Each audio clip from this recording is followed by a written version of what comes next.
Welcome to the Find Your Leadership Confidence podcast with Vicki Noethling. You are about to discover impactful lessons that help you grow as an individual, grow your confidence, and find the positive and good within you, so you powerfully and authentically become the best version of yourself. Be sure you visit our website at www.findyourleadershipconfidence.com. While you're there, subscribe to us via your favorite network. Now tune in, get ready, and enjoy the journey of emerging as a leader of exception in the 21st century. Welcome, everyone, to the Find Your Leadership Confidence podcast. I'm your host, Vicki Noethling, coming to you from Roswell, Georgia. The goal of this podcast is to bring topics and guests that will empower you to become that confident leader and take your business and your life to the next level. Today, I am excited to have a conversation with Michael Ostrolenk. And let me tell you about Michael. He's been exploring the relationships between post-conventional living, transformational leadership, optimizing health, and regenerative paradigms his whole life. His interest in human growth and personal development began when he was just 9 years old and worked with a psychotherapist, Pat Lawson, learning biofeedback, meditation, and guided imagery. In the late 1990s, he received a master's degree in Transpersonal Counseling Psychology from John F. Kennedy University, and he completed postgraduate training in somatic psychology from the California Institute of Integral Studies. As part of his postgraduate studies in body-oriented psychology, he was also trained and certified as a massage therapist, dealing with from McKenna Institute, and a marriage and family therapist, serving serving patients dealing with mental illness, neurological impairments, chronic and life-threatening diseases, and relationship problems. So as you see, he has a varied degree, powerful background. So we're going to now talk about human resilience. So please join me in this conversation with Michael Ostrolenk. My goodness, Michael, what a background. You got me tongue-tied with all these medical things. And what is a 9-year-old doing studying all of this biofeedback? Do you have parents that that were involved in the medical field, the psychology field? So, first of all, thank you for having me on. I really appreciate looking forward to this conversation.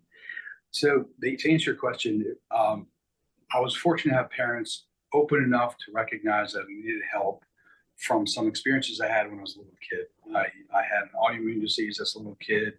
I was diagnosed with some learning disabilities, which made schooling really challenging for me. And both of those things, had an effect on my physiology and my psychology, and ended up being a hair puller. That was my way of dealing with the stress inside my own system. Some kids act out, I acted in. That's one of the things I did too. And actually, in fact, before I saw Mrs. Pat Lawson, who taught me all those wonderful things, my mom took me to see a psychiatrist. And the funny story is, and this is pretty obnoxious for a 9-year-old, but I did a full hour-long session with a psychiatrist. And at the end of it, I turned to my mom and I said, "He's fat, he smokes, he can't help himself." How's he going to help me? Yeah, like he can't help himself. How can he help me? And fortunately, my mom, to some degree, agreed with me, recognizing that if I don't trust him to help me, then she's not going to trust him to help me either. And instead of seeing a psychiatrist, which in 1979 I would have put on medication, because that's what most psychiatrists do. And now, she found me Mrs. Lawson. And fortunately for me, Miss Lawson didn't put me on medication. She taught me biofeedback, guided imagery, meditation, and then got me into the martial arts, which has set my whole life on that particular path, which is what I'm doing these days, teaching that to other people. So awesome. I know the exposure that I had to martial arts didn't really, growing up, I knew kids that were doing different martial arts, but it wasn't until I sat with my grandsons through some sessions and really observed that it wasn't just about kicking and punching and saying sounds and things. It really was teaching them respect, confidence, self-control, wonderful things that, again, when I was young, it was just, Jackie Chan kind of stuff or whatever. So it does teach you so many more lessons. You get so much more out of it than just a healthy body. 100% agree. And I've been fortunate to train in a wide variety of martial arts for the last 40 plus years. And I would say, you can look at the Japanese Bushido code as one example of many of codes that the martial arts have. And I think you nailed it on the head. Yeah, the physicality is great. Learning to defend yourself is really important. But more important, at least to me, is the character development. Integrity and honor and confidence and respect and those kind of things. So I love the martial arts for all those purposes, and it kept me training for, like I said, 4 decades plus. Absolutely. So we talked a little bit about your backstory. I didn't ask you the first easy question I always ask people, and that is, tell everybody where you live. So I'm actually nomadic. So I'm calling from a hotel right now. I'm in actually Virginia visiting my father for the week. I was just in Tennessee. I'm heading to Canada. I have a place. I'm living in Austin for a short period of time, but for about a year and almost a half now, I've just been on the road, mostly here in the States, Canada obviously coming up. But I was also spent a month in Ecuador too. Wow.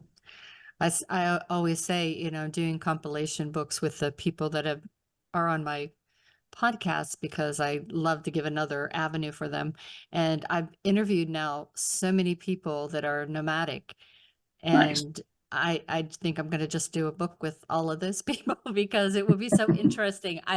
I truly love it. I think I would be doing the same thing if I didn't have grandboys. But that's a priority. How long, but once they get into high school and college, they don't care about grandma as much. So I could maybe do it then. So let's talk about human resilience. As a person who teaches self-confidence through, improving your leadership confidence and your speaking abilities, communication skills, I know how important it is. And to be able to, when you're knocked down, to get back up and to have that purpose. So what is resilience for the audience in your opinion, your words, and why should you care about whether or not you're a resilient individual? Great question. And let me tell you a little background story, and then I'll give the answer to that question. Perfect. I'll let your listening audience know, and you as well. I spent about a decade working under the auspices of Commander Mark Devine, the Navy SEAL commander from the U.S. Navy, and in SEALFIT, Immutable Mind Academy, a variety of different things that I did there. But I had the opportunity to train under him and a wide variety of SEALs and other people in the special operations community. And I got to learn firsthand through my own experiences and then training other people the importance of resilience. But what I've done with a colleague of mine is taken what I learned in those 10 years and we moved to the next iteration of resilience. And I'll explain what I mean by that. So I have a colleague of mine, J.C. Glick. He's a former Army Ranger, and we partnered up and we run a men's group called Resilience Optimized. We're on 3 months and 6 months, a 6-month group. And what our basic intention is, just finally answers your question, is that resilience, popularly known, is like a Jocko Willink, also a Navy SEAL, who takes pictures, of his watch at 4:30 in the morning. He's up, he's physically training really hard. That is awesome. Or a David Goggins, who runs like 100 miles before breakfast. That is awesome. Like, physically challenge yourself and see what you're capable of, mental toughness and emotional resiliency and physical capability. All that stuff is great. But JC and I, over the years, have had these amazing conversations, and we're like, that's like, in our opinion, 1.0. For us, resilience 2.0, and this is what we teach, is, yeah, all those things are wonderful. And and I work with men in this case, but this is for both genders. And I'll just speak for the men, because that's what we teach our men to sit in their own experience without the need to seek distraction.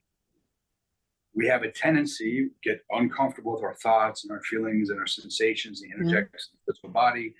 And we go to porn, we go to drugs, we go to alcohol, we go to Netflix, we go to Instagram. We work more, wide variety of different coping skills that we have, most of them not really healthy, that take us away from our own primary experience.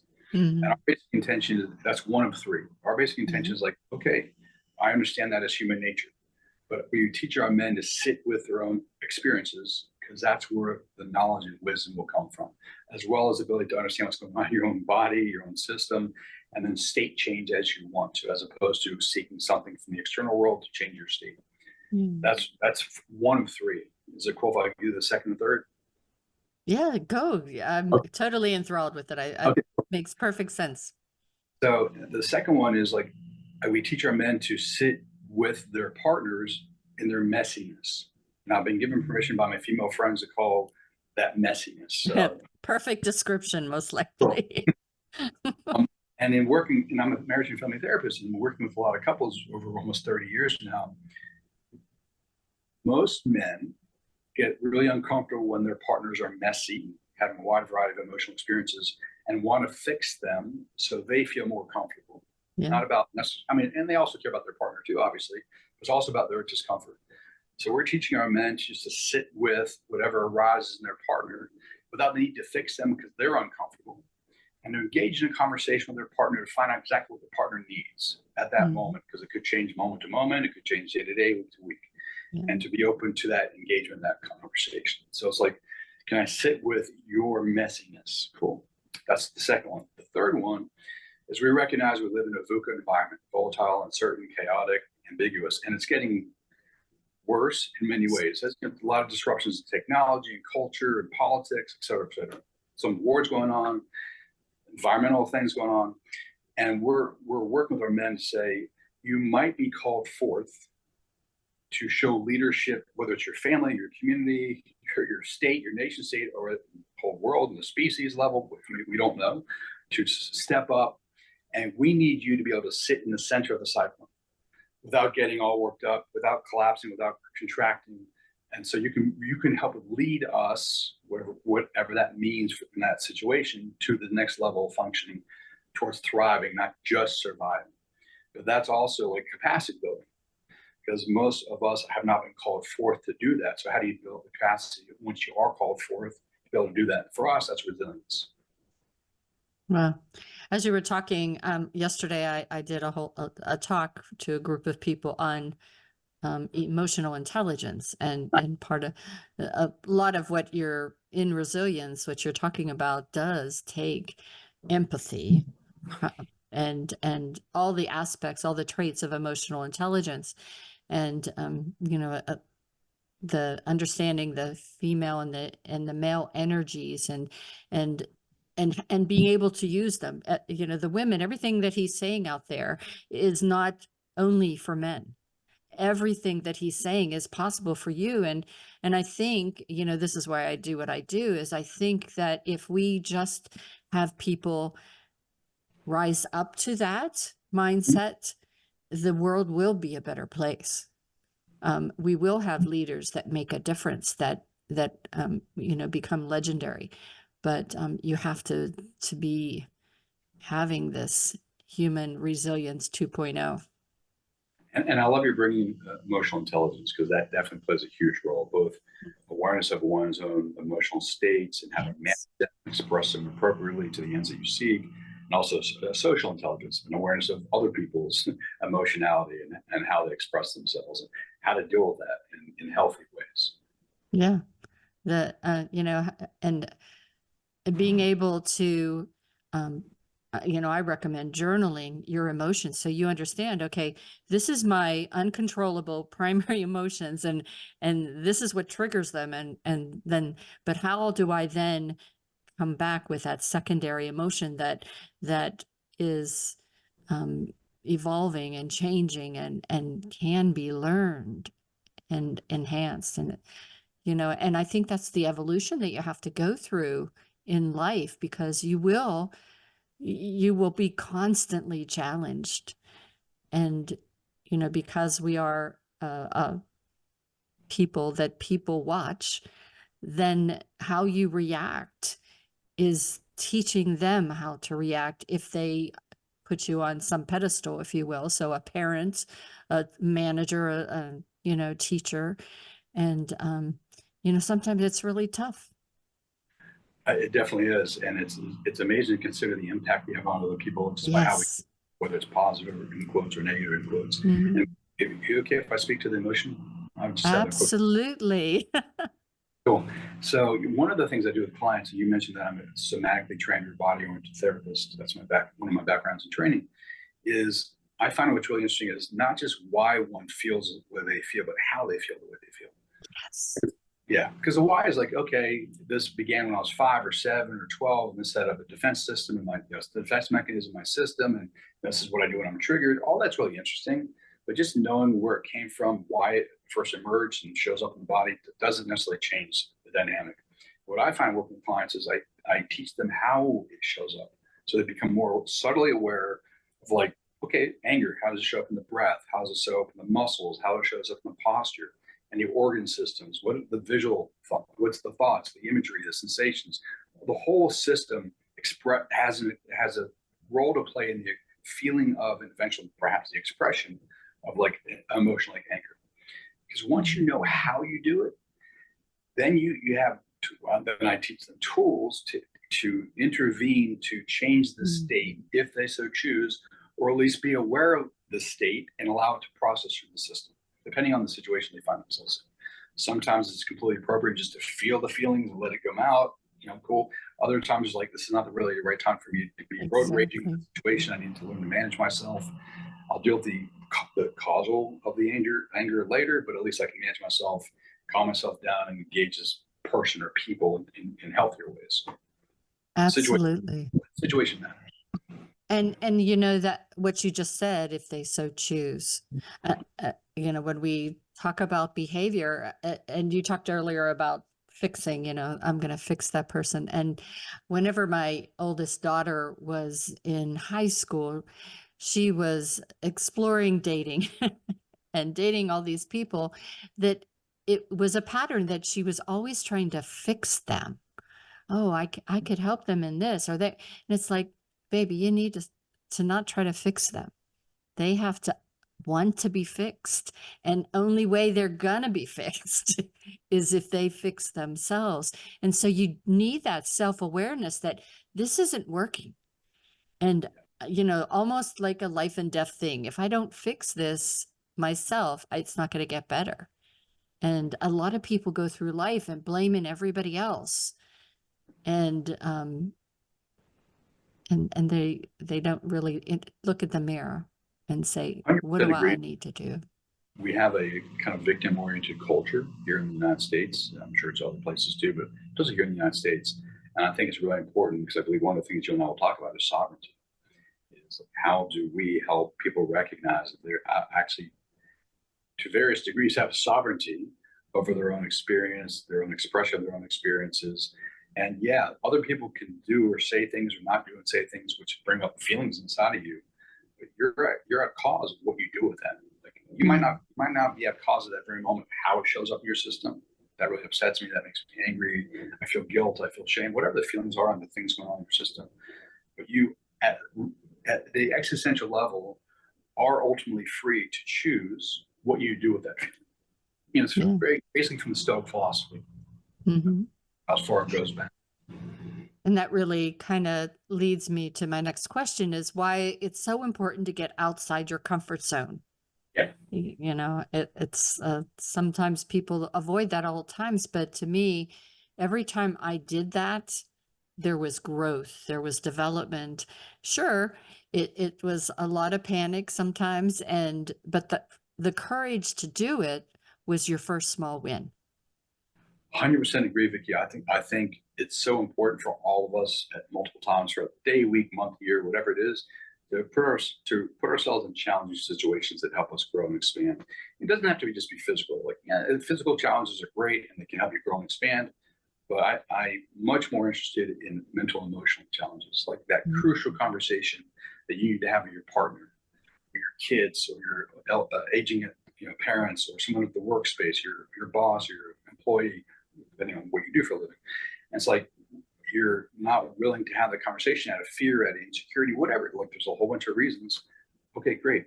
Let's recognize those reasons. Let's see if we can work through those, the limitations to your system of not wanting to do it. But ultimately, having done that conversation, you're building resilience. Right. Being uncomfortable makes you stronger, basically, not just physically, but emotionally, mentally, spiritually. Yeah. So what does love have to do with it?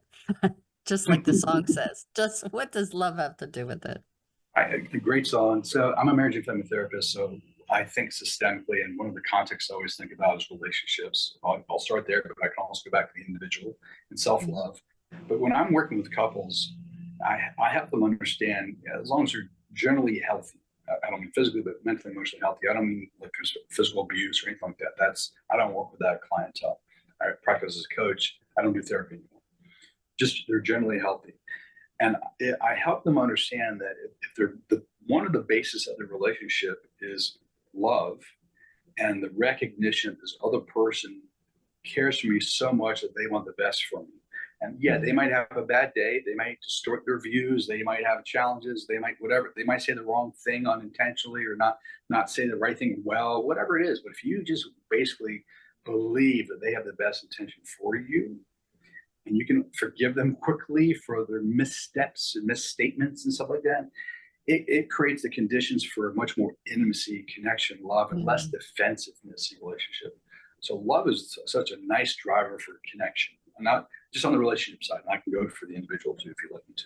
Yeah, to talk, to the audience because I often have podcasts about self-love and self-care, which is, especially, women downgrade themselves all the time, but I also have male folks that need some self-love, self-care to go on as well. So please talk from an individual standpoint. Yeah, so I think self-love is so important. And so many of my clients, they're very high functioning, high performing. My interest is to take them from high performing to elite performance. But you have to look at the drivers for what drives them to behaviors that they do. And many of the drivers you can look at and say, oh, they come from wounding. They come from childhood issues that drive them to do certain things. And a lot of those drivers lead them to be very successful, conventionally speaking, here in the United States. Great. Okay, that's awesome. But what I would do with clients is help them look at those drivers and say, are those coming from a place of self-love, self-acceptance, self-understanding, or are they coming from places of wounding? Let's heal the wounding, get in touch with the self-love, and that can still drive amazing behaviors. You still might be doing the same thing in terms of your behavior as if it's driving from a wound, but you're being driven from a different place inside your whole system, from a place of love. And it's a really important question to ask yourself, like, is what I'm about to do a form of self-love or self-abuse? And not to say like you can't do things that are challenging for yourself that seemingly from other people's perspective might be abusive to yourself. Like I'm in the martial arts, I get kicked in the head a lot. That's kind of abusive, right? But like I love this stuff. So for me, that's like it's self-love because I love to engage in sparring and hand-to-hand combat, things like that. But the same behavior could come from a bad place or a wounded place. So like look at your behavior. The same behavior, like I said, could come from two different places. So it's not necessarily the behavior, it's the drivers of the behavior. So from self-love or from a wounded place. Understanding the why. Yeah. So give us the top 3 mistakes that people make when they're trying to overcome adversity. So 3 things. I would say one thing is I would encourage people to look at any challenges that come their way as an opportunity to learn something new, to grow and develop. And if you don't, you're going to look at it as like, this is an attack on me and I have to defend myself. In many cases, adversity will help lock in to place previous behaviors and ways of being which don't serve you, but you're used to. They just feel more comfortable. But if you take it as an opportunity to learn, you can grow, adapt, and respond more appropriately. So one is learning. The second thing is it's not just a head game. Like mindset's really important. Like, yeah, change your mindset. But you actually need the inner resources in your physical body to take on adversity. Mm. So, like, you literally want to have a physically strong body. And when I work with clients, it's like, all right, how are you sleeping? How are you eating? How are you moving? Yeah. How are you stress? Are you living within the 24-hour day-night cycles, or using tons of exogenous chemicals and drugs and other such things just to get yourself through the day and get yourself to sleep at night? All those are important. So the physical system itself is more capable of dealing with whatever comes your way. And then I kind of already shared some of the stuff on resilience. Like, okay, you're physically capable. How's your heart? Like not heart as an organ, but like heart in terms of love Mm-hmm. oneself. Right. Are you emotionally resilient? Are you mentally resilient? All of those things are really important to help you deal with adversity. And the third thing is you don't have to go it alone. Yeah. And I think this is really important. Now there are times maybe would you want to do it alone? You need to prove something to yourself. Cool. But like, reach out to your friends, reach out to your family, get help from a therapist or a coach or a mentor. Like, there are people, or, you know, if you're religious, your religious institution, if there are people in your network that you know can support you during hard times, give them the opportunity to help you. It's about you, yeah, because you want the help from someone, but you're also giving them the opportunity to show how much they love and care for you. So to deny that of someone else, I think it's unfair. Right. Very much so. Yeah. And that really leads me to my next question, which is about growth mindset and how different it is from a fixed mindset. And just go ahead and speak to that. I mean, Yeah, we could spend a whole podcast on just that topic. And I would say if you approach life as like you're in awe of being alive, how wonderful it is to be alive. You should be grateful. Being grateful for being alive is just like a great way of approaching life. And all life gives you an opportunity. Every interaction with another human being, every time you sit with yourself, is an opportunity to learn something new. That to me is a growth mindset, because you're like expanding, you're growing, you're learning, you're adapting. A fixed mindset is like, oh, look, it's me against the world, and I need to make myself, contracted against whatever these things are. Yeah. And that doesn't lead to growth and evolution and things along those lines. I think the more having gratitude, even during really hard times, if you can just find one thing to be grateful for, that can be really helpful to shift your system. And then just approach life as like, here's an opportunity to learn something new. Here's an opportunity to have greater impact. Those are kind of mindsets that are, in my opinion, much better than a fixed, I'm contracted, I have to defend myself against the world mindset. Yeah. And I think, especially this time of year or this year in our world, in the US, at least, that's one of the reasons why I don't watch a lot of news and some programming, because they're doing everything to create that fear factor, that fixed mindset that, Lord, you just want to stay in your home, lock the doors, and don't let anybody in. But that's not good for us. That's not good for our neighbors. That's not good for our families. That's not good for our country. And so I'm happy that you're talking about growth mindset and the difference, so people can recognize that, just like you're recognizing your emotions and your triggers and things. You should recognize, where is your mind today? And I love that you did meditation so young in life, because what a great tool to have you through tough times, I'd like to speak to you. You use the word programming in terms of television. I think it's so important for us to realize that television is programming, literally programming us to see the world in a particular way. And they do an amazing job of doing so. And I agree with you. I don't watch the news. I read so I'm caught up on world events, but I really am careful of my sources of information. I want factual information. I don't want things that are going to make me emotional around something. That narrows my focus, and I won't miss the big picture. Yeah. And we definitely don't need to be a great strategist. You want to look at the big picture. You want to be able to get all the inputs from things so you can make a informed decision. And if you have that narrow focus, then you really aren't. You really are being programmed or driven to one way of thinking. So why is mindset not enough? Yeah, so we're embodied beings, and we have nervous systems, we have brains, we have organ systems, and just changing your mind won't change your whole experience, your whole system. Now, it's important just to work on the mind, cognition, how you think about things, how you think about thinking, how you talk to yourself, how you talk to other people, your tone and Yeah. volume. All of that's really important. I do work with clients on all of that, yes.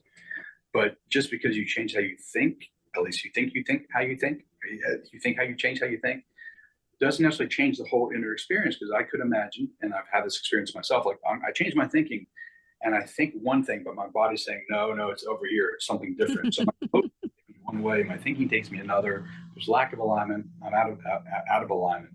So it's like, cool. Okay, it's great. Yes, let's work on our thinking. But we also have to recognize that the thinking shows up emotionally, physically, in the various physiological processes, through hormones and neuropeptides, all that stuff.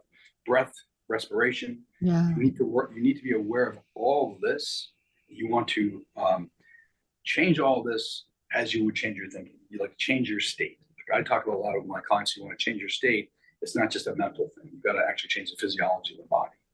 So it's all along.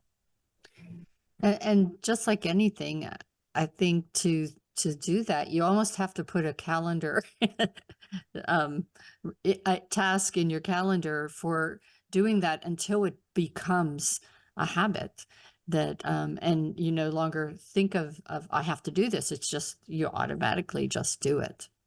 So, I'm a big fan of biohacking, and yet I have a big criticism of biohacking. I think, and you just nailed it, you need practices, you need to be disciplined, you need habits. Like you can't just like do one thing one time and the whole thing to change your life. Now, on occasion, that might actually happen. Like you might have this aha experience and it shifts your life. Cool. Most of us humans actually need daily practices, whether it's meditation or, as you mentioned, journaling or whatever happens to be that can change our hearts and open our minds and free our bodies from contraction. Those have to be practices we do on a daily basis. Fabulous. Yeah. Well, time has flown by, and I just have one question for you. That now it kind of seems like a silly one, but what do you wish you knew when you were 20? It's a great question. So, the self-love thing. Yeah. Like I knew it intellectually. I didn't know it as an embodied experience. And it led me to take poor decisions for myself over time. And I think if I would have had more self-love at that time, I don't mean just cognitively, but like as a full experience, I would have taken, better, healthier decisions at various times in my life from then until 30 plus years later. Yeah. Because I do think, when you're 20 and 30, and I'm 66, so it's way past that now, but you really tend to think you're bulletproof, and you're smartest kid on the block, or, smartest boy in the room. And so you do things that maybe aren't for the best for you, but you think, I'm only 20, at the heck, I got lots of time. But then when you're 50 and 60, you see, Right. That's what happens. I think my sister would reflect if you only listen to me and my advice I gave when he was in his 20s or 30s, he would have made better decisions. Because it's really funny because I'm close to my sister, and I repeat backwards that she would say things at that time of my life. I'm like, oh, you don't know what you're talking about. I know exactly what I need to do. Of course. And she's actually right. Damn it. Oh, goodness. Well, for those of you that have enjoyed this conversation as much as I have, I'm sure you want to connect with Michael. So I'm going to share my screen. If you are just listening, I remind you every single time, and I will continue. Go quick, grab a pen and paper so that you can get this down, so you can connect. It will all be on my YouTube channel, Vicki Noethling, so please subscribe, as well as my findyourleadershipconfidence.com. So Michael's information, his website is Michael Ostrolenk, and that is Michael, spelled normal, Michael, and Ostrolenk is OSTROLENK.com. So michaelostrolenk.com. Facebook is M Ostrolenk. Instagram, same, M Ostrolenk. In LinkedIn, you can search by his name. And Twitter is M Ostrolenk. And YouTube is at Coolidge08. Again, YouTube is at C Coolidge Olink. 08. So you can also search by his name and it will come up as well.